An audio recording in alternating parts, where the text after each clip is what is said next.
Welcome back to Find Your Stay. Today I'm in Chamonix. I'm going to be showing you a few hotels on Airbnb, the skiing, and a few other things to do, like this spa here, which was amazing, and I'll show you that later.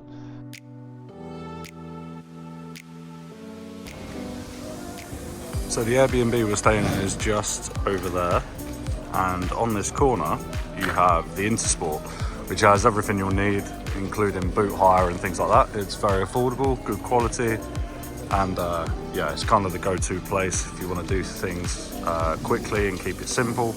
And then just up here where we're going is the station, where I'm going to collect our lift passes and get on a train to go up the mountain to Vallorcine.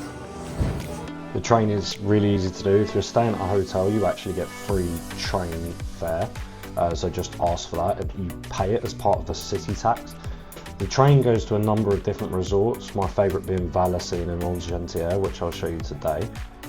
And as you can see, it wasn't too busy, and the reason we go to Vallorcine first when I go to Chamonix is because the slopes are quite easy to find your feet if you haven't been skiing for a while. Plus, it takes a little bit of effort to get there, so that it's usually not that busy. As you can see here, we just had some fresh snow, so conditions were perfect.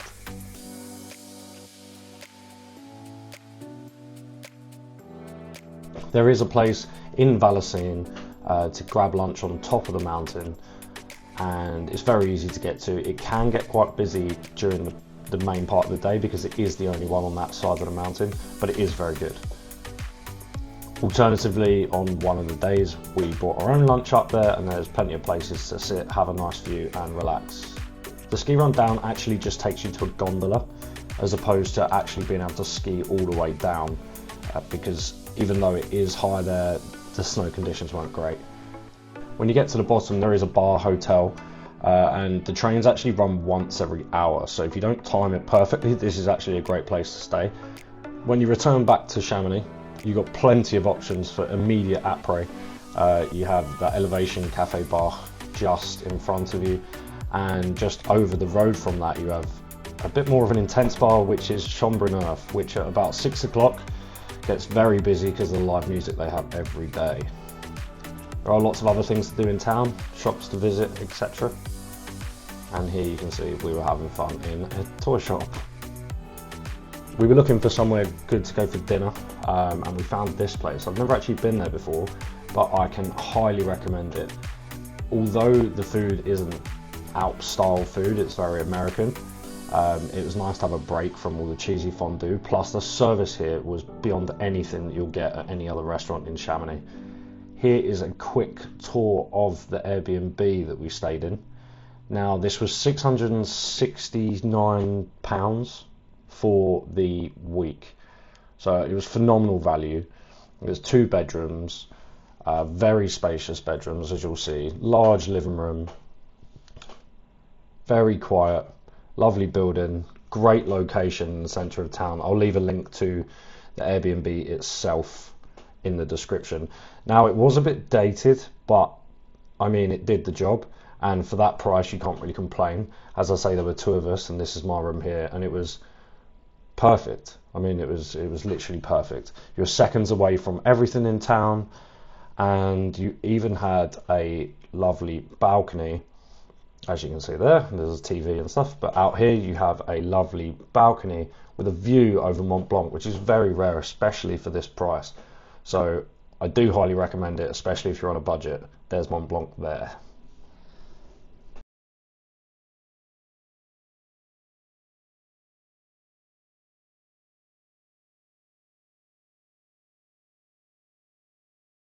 The next day we actually decided to have a spa day, which was incredible.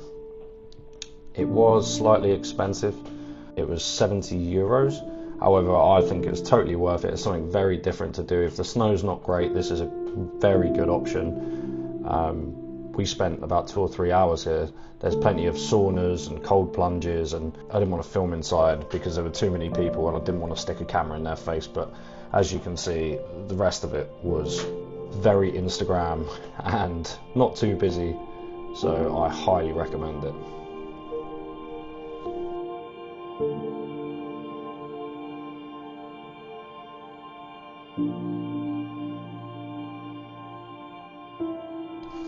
You're surrounded by the mountains, being in the pools outside, they weren't too hot, they were lovely and warm, and you even had paragliders coming into land over your head, so you really felt like you were part of the Chamonix experience.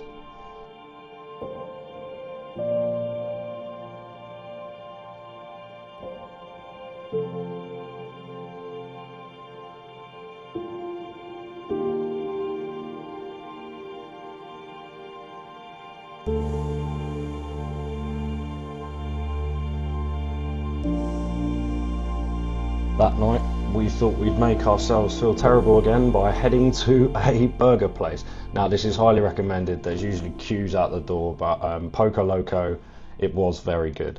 The next day, rather than getting on the train, we decided to just get the button lift, which you can get from town, which takes you up to a gondola, and then from there you can get a chairlift up, which is the one you're seeing now. This is the main resort, the Brevent side of Chamonix. I would not recommend skiing this side at weekends as we did, because it was incredibly busy, so much so that we actually just ended up sitting down for quite a long time during the day. And you can have a beer up top. I would suggest getting the jug because the queues are enormous, and there is a big rush for the lift at, I believe, 4:15. The lift actually takes you right back down to the drag lift again, where you can ski down, and we ended up right inside the folly, which is a great way to end the day. Lots of people, lots of music, before heading to Moo Bar for their famous burger, and I do actually prefer this burger over the Poco Loco burger.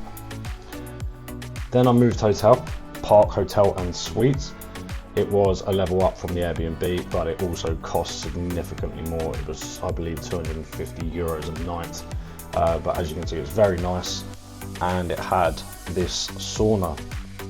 It is a spa hotel, so it has a sauna on the roof. It also has a pool and a jacuzzi, and you can actually order drinks up there, so you can stay up there for quite a long time and just enjoy the views, and it's great in the evening. However, at sunset it does get very busy. So as you can see, it's a good location. It's on top of the Airbnb essentially, so there are two very good comparisons, one at the cheap end of the spectrum and one at the more expensive end of the spectrum. Now, the next day, because of the crowds from the day before, we actually headed back on the train to Argentière, which is halfway to Vallorcine. Now, this is a more difficult ski area, but we actually really enjoyed it. This was my favourite part of Chamonix. You could even ski all the way down, and there was a restaurant at the bottom that wasn't busy, and the food was great and very well priced. Thank you to everyone that subscribed recently, I really appreciate it. Give this video a like, it really does help me out. Let me know where you want to see next.